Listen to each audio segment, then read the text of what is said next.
Hi hello എല്ലാവർക്കും 68ാമത്തെ ദിവസം big boss റിവ്യൂയിലേക്ക് സ്വാഗതം.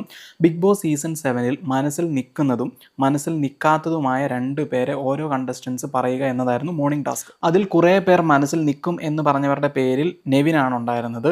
നിൽക്കില്ല എന്നവരുടെ പേരിൽ ബിന്നിയും ലക്ഷ്മിയുമാണ് വന്നത്.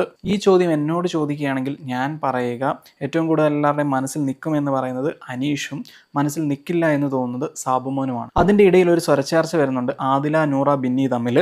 മനസ്സിൽ നിൽക്കില്ല എന്ന ഒരു കണ്ടസ്റ്റൻ്റിൻ്റെ പേര് പറഞ്ഞത് ആദില എന്നാണ് ബിന്നി പറയുന്നത്.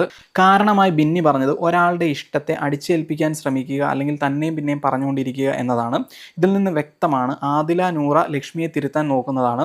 ശരിക്കും പറഞ്ഞിട്ടുണ്ടെങ്കിൽ നമുക്ക് എഡ്യൂക്കേറ്റ് ചെയ്യാം. ഇങ്ങനെ അടിച്ചേൽപ്പിക്കാൻ നോക്കുന്നത് അത് ശരിയല്ല. അതിന് ഞാൻ ബിന്നിയോട് യോജിക്കുന്നു. അതിനുശേഷം ജയിൽ നോമിനേഷനാണ് നടന്നത്. ആസ് യൂഷ്വൽ അനീഷ് ലക്ഷ്മിയാണ് പോയത്. ലക്ഷ്മി പോകാനുള്ള കാരണം സിമ്പിളാണ്, പുള്ളിക്കാരിൻ്റെ സ്വഭാവം.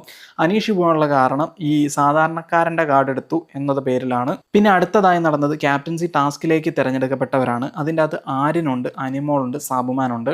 ഇതിൻ്റെ ഇടയിൽ ഒരു ഗ്രൂപ്പ് കളി നടത്താൻ ശ്രമിച്ചിട്ടുണ്ടായിരുന്നു ആദില, നൂറ. ആ ഗ്യാങ് നൂറേനെ പിടിച്ച് നോമിനേഷനിലേക്ക് ഇടുക, അവർക്ക് ഇമ്മ്യൂണിറ്റി കിട്ടാൻ വേണ്ടിയിട്ട്.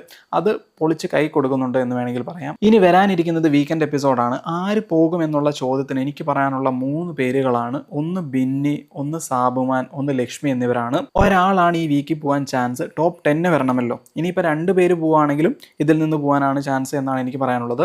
So thank you for watching. നിങ്ങൾ ആര് പോകുമെന്നാണ് കരുതുന്നത് എന്ന് കമൻറ്റ് ബോക്സിൽ രേഖപ്പെടുത്തുമെന്ന് കരുതുന്നു. Thank you for watching.